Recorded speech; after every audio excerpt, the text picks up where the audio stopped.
Hello everybody. What does this have to do with that?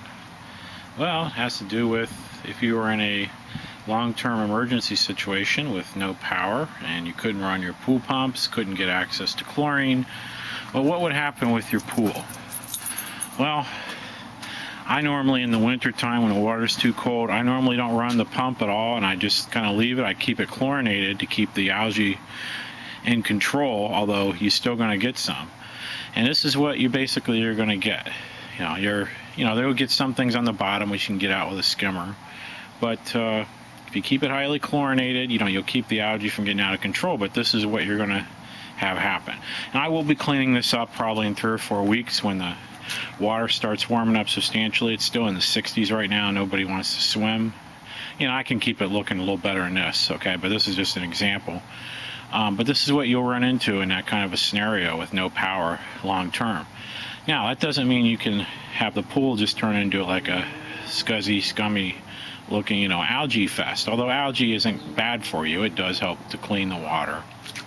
And it doesn't make the water unusable, although a bunch of algae in it, is something that you're going to have to kind of pre-filter out or strain out if you're going to use the water for anything.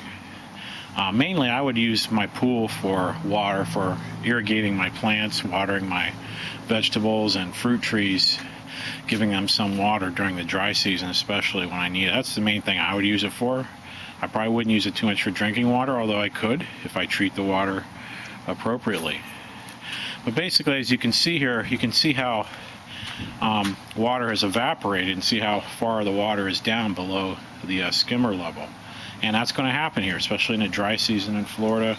That's a big issue. You lose a lot of water to evaporation. And we're right at the heart of the dry season. It's probably going to run another 2 or 3 months perhaps. And so you're going to lose water, Now, how would I replace the water besides it just raining on it? Well, I do have attached to my rain spout here. Sorry about that. I forgot to take that off. So attached to my rain spout here, I have this, and this will lead all the way to the pool. So I can have this attached and running right into the pool, okay, out of my rooftop rainwater collection system, and that will help fill the pool faster than it would have. By the way, this is the water I'd probably use for drinking and stuff. You still need to strain it, obviously, and treat it, but this will be covered. You don't have to worry about algae getting in it, stuff like that.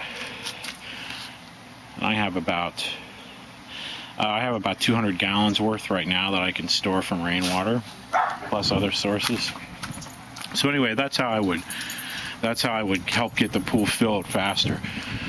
But in the dry season, this is going to be a big issue, and you're going to have this kind of thing happen. So I'm not sure how much this will go down. If I'm using it to irrigate some, and I got to not overdo it, but I imagine there would be some water left over. And this is a 10,000 gallon pool, so that's a substantial amount when it's full. But that's going to be my biggest challenge in the dry season, from about January to 1st of June. How much of this water is going to make it till then, till the rainy season hits? That's a question I don't know. But certainly I think some of it will last. And if it gets to the point where I simply, in the spring, I cannot irrigate my crops because I need the water for other things, and that's what would have to be. So that's something that's an unknown right now. However, to keep the water from getting scummy and scuzzy, we go back to this garden pond here. I've had this with very little attention going to it, as you can see, for about 12 years. I don't do anything to this except occasionally I will add water if it's getting low, and it's getting low right now. As you can see, there's some fish in there. I've been continually keeping fish in here with no upkeep. I don't feed them. I don't do anything. They eat the algae, the plants, the bugs that fall in, mosquito larvae that probably get in. Currently in there I have they're called rosy red minnows, which you can get at most pet stops. They're very cheap. They're egg layers, and they can withstand a wide range of temperatures, down into the 40s, 30s, according to the stat sheet I saw, all the way up into the high 80s or 90s. I used to keep platies in here. I had a colony of platies in here, self-sustaining, for about close to 10 years where they self-sustained. They bred in here, had babies, and there was a population that kept going. Sometimes you'd have a higher population than others, there'd be some die off, but they kept going for close to 10 years. I've also had a goldfish in here. You can't keep more than one goldfish. Whenever I put two, they didn't make it. So one goldfish I've had last 2-3 years in here with the platies or with the ruby red minnows.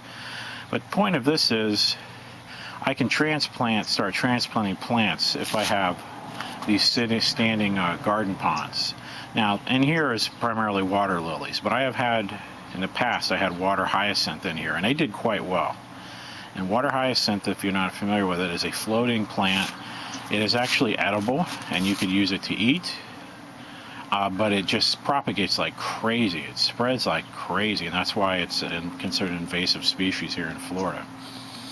But I think what I'm planning on doing, and what I'd recommend you do if you have a pool and you're concerned about this issue, is I'm going to probably get a couple trash cans and start 2 additional garden ponds. One of them I'll put water hyacinth in and let it spread out, and I'll call it. Another one I'll put duckweed in.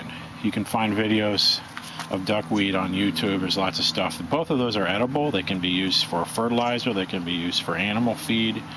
But that way I'll have 3 different kinds of plants. And then if we have a long-term situation like this and I want to control the algae in the pool, I'll transfer them over to the pool and let them spread out like crazy. It shouldn't take very long for them to explode. They'll help clarify the water, filter the water out, keep the water in much better condition than it might have been. I can also transfer fish.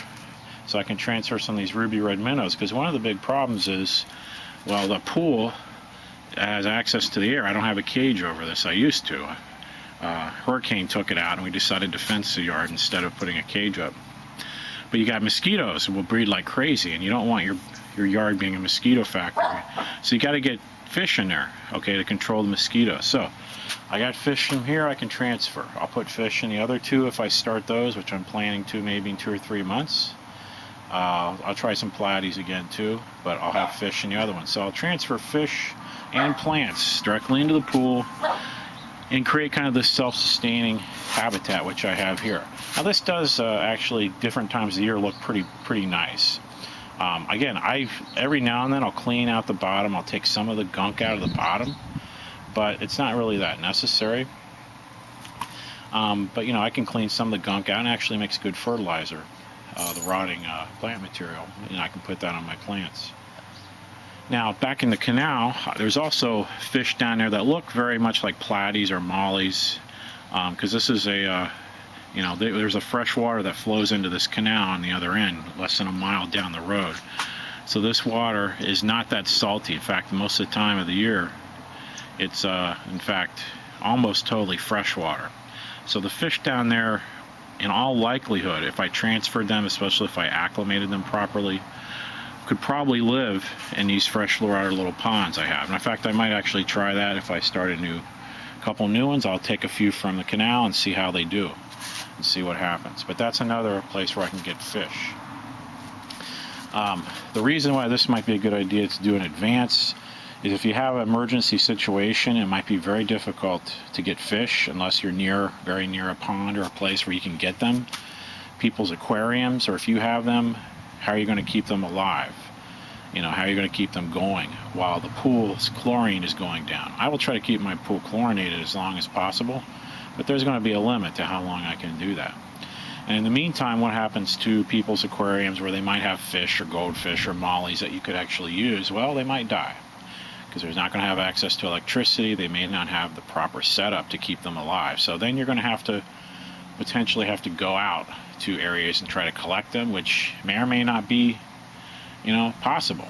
Maybe it's hard to get to places, or it's dangerous, or whatever. So to keep things simple, I think if you just take a couple trash cans, like the kind I'm using for my rainwater collection system, if the water's deep, it's much better for the fish. You don't want to overpopulate the fish. Maybe start with about a half a dozen, be plenty, and then put plants in there and then see how they do. But that way I'll have 3 kinds of water lilies, duckweed, and water hyacinths, and I'll have 2 or 3 different species of small fish ready to go, already adjusted to being outside, sitting in a pond, okay, it doesn't have moving water, adjusted to, the type of water it is, adjusted to the type of plants and the food, and they'd be ready to go, and I can just transfer them over the pool. And that'll keep the pool at least from becoming a choked up, piece of algae slime. Okay, which still would be usable, but it wouldn't be, I think, nearly as good. Like I said, this is self-sustaining. This has been going for about 12 years, and I have done nothing to it, as you can see. And even though it doesn't look real attractive now, in the summer, when this gets overflowing, it actually looks pretty attractive in here. Very green. You don't see all this stuff in here, but the fish are doing fine. These fish have been in here for about 2 years, current ones, and like I said, I had a colony of platies in here for close to 10 years before those. Finally the colony died out, but they lasted a long time, and I think they certainly last even better conditions in a large body of water like this. So anyway, something to consider if you have a pool and you're worried about long-term emergency situation, where you're not going to be able to run your filter and take care of it and chlorinate it the way you normally would. What's going to happen to your pool? It's certainly a viable source of water, large source of water, and I'm definitely relying on that as a source of water. But I want the water to be as clean as possible, and that's going to involve, I think, establishing a plant community and fish in there, and I think that will keep the water at a much more acceptable level. All right, we'll see you later. If you have any questions, feel free to ask.